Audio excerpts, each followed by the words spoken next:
अगला चुनाव घुसपैठियों को निकालने के मुद्दे पर और घुसपैठ रोकने के मुद्दे पर लड़े जाने वाला है।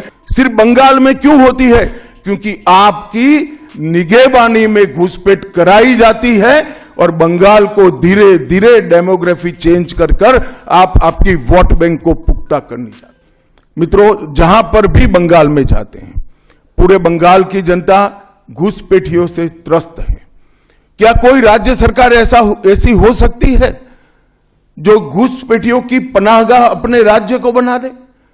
राष्ट्रीय सुरक्षा पर एक कितना बड़ा खतरा है, इसका जवाब बंगाल की मुख्यमंत्री ने बंगाल के चुनाव में दे। घुसपैठ रोकने के लिए उनके पास क्या योजना है? आर्टिकल 370 हटता है, वो विरोध करती है। सीएए लाकर बंगाल के शरणार्थियों को नागरिकता देने का हम कार्यक्रम करते हैं, वो विरोध करती है। और वो ठीकरा फोड़ते हैं कि बीएसएफ है, वो रोक नहीं रही है। ममता जी, मैं आज आपको इस सार्वजनिक प्रेस वार्ता में पूछना चाहता हूं कि कौन सी सरकार है बांग्लादेश की पूरी सीमा पर जो वाड़बंदी करने के लिए, बॉर्डर पर फेंसिंग करने के लिए जमीन नहीं देती है? अगर आप जवाब न दे पाए तो मैं ही देता हूं। आपकी ही सरकार है जो जमीन नहीं देती है, जिसके कारण फेंसिंग का काम समाप्त नहीं होता है। फिर भी भौगोलिक रूप से कठिन सीमा पर से कोई घुस कर आता है तो कहां जाता है? सबसे पहले बंगाल के गांव में जाता है। आपका पटवारी क्या कर रहा है? आपका थाना क्या कर रहा है? क्यों इसको अरेस्ट नहीं किया जाता? क्यों उस पर केस दर्ज नहीं होता? क्यों इसको वापस भेजा नहीं जाता? जवाब है क्या आपके पास? क्या बंगाल की मुख्यमंत्री जवाब दे सकती है कि असम में घुसपैठ क्यों बंद हो गई? त्रिपुरा में घुसपैठ क्यों बंद हो गई? गुजरात और राजस्थान की बॉर्डर पर घुसपैठ क्यों नहीं होती है? पंजाब की बॉर्डर पर घुसपैठ क्यों नहीं होती है? कश्मीर की बॉर्डर पर घुसपैठ क्यों नहीं होती है? सिर्फ बंगाल में क्यों होती है? क्योंकि आपकी निगहबानी में घुसपैठ कराई जाती है और बंगाल को धीरे धीरे डेमोग्राफी चेंज कर कर आपकी वोट बैंक को पुख्ता करनी चाहती है। मगर ये लंबा नहीं चलेगा। बंगाल की जनता अब जान गई है और इसके खिलाफ लामबंद भी हो रही है। और मुझे मालूम है अगला चुनाव घुसपैठियों को निकालने के मुद्दे पर और घुसपैठ रोकने के मुद्दे पर लड़े जाने वाला है, क्योंकि न केवल ये बंगाल का अब मामला रहा है। मैं आज बंगाल की जनता को इस प्रेस वार्ता के माध्यम से बताने आया हूं कि बंगाल की बॉर्डर से हो रही घुसपैठ सिर्फ बंगाल का मामला नहीं रहा है, अब ये राष्ट्रीय सुरक्षा का मामला है। देश की संस्कृति को बचाना है, देश की सुरक्षा को सुनिश्चित करना है, तो बंगाल की बॉर्डर सील कर दे, ऐसी देशभक्त सरकार यहां लानी पड़ेगी जो ममता बनर्जी नहीं कर सकती, केवल और केवल भारतीय जनता पार्टी। आज 30 दिसंबर का दिन है। हम सभी भारतीयों के लिए गौरव का दिन है।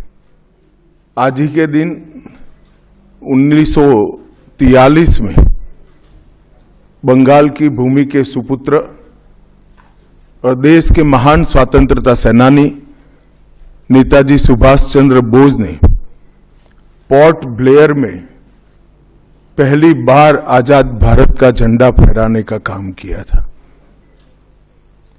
तो एक प्रकार से हमारे आजादी के संग्राम का ये बहुत महत्वपूर्ण मकाम था। और इसके कई साल बाद, 8 दशक बाद, आज 30 दिसंबर को जब हम पीछे मुड़ कर देखते हैं तो बंगाल के लिए भी आज से लेकर अप्रैल तक का समय बहुत महत्वपूर्ण समय है। अप्रैल में बंगाल में विधानसभा के चुनाव होने जा रहे हैं।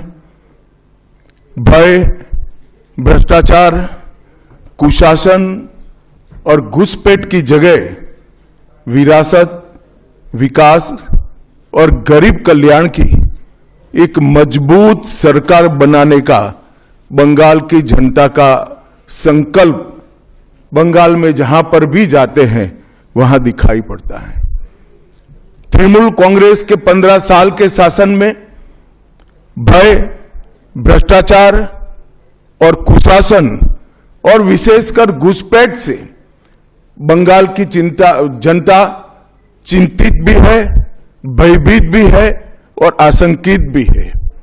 करता बंगाल की जनता को आश्वासन भी देना चाहते हैं और वादा भी करना चाहते हैं कि मोदी जी के नेतृत्व में बंगाल में भारतीय जनता पार्टी की सरकार बनने के साथ ही यहां की विरासत को हम पुनर्जीवित करेंगे।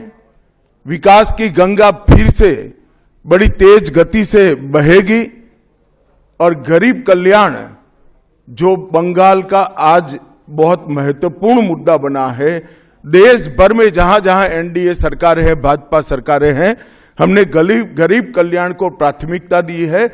यहां पर भी गरीब कल्याण को प्राथमिकता दी जाएगी और इस सब के साथ साथ एक ऐसी मजबूत राष्ट्रीय ग्रिड बनाएंगे जो बंगाल से घुसपैठ को समाप्त कर देंगी। इंसान छोड़ दीजिए, परिंदा भी पैर नहीं मार पाए, इस प्रकार की एक मजबूत ग्रिड की रचना हम करेंगे और न केवल घुसपैठ रोकेंगे, सारे घुसपैठियों को चुन चुन कर भारत के बाहर निकालने का काम भी भारतीय जनता पार्टी की बंगाल सरकार करेगी। आज ममता बनर्जी के नेतृत्व में भ्रष्टाचार के कारण पूरे बंगाल का विकास एक प्रकार से थम गया है। मोदी जी की सारी लाभकारी योजनाएं जो पूरे देश में गरीबी का उन्मूलन कर रही है, यहां पर टोल सिंडिकेट के भेंट चढ़ चुकी हैं और हर योजना डेड एंड पर पहुंच चुकी है।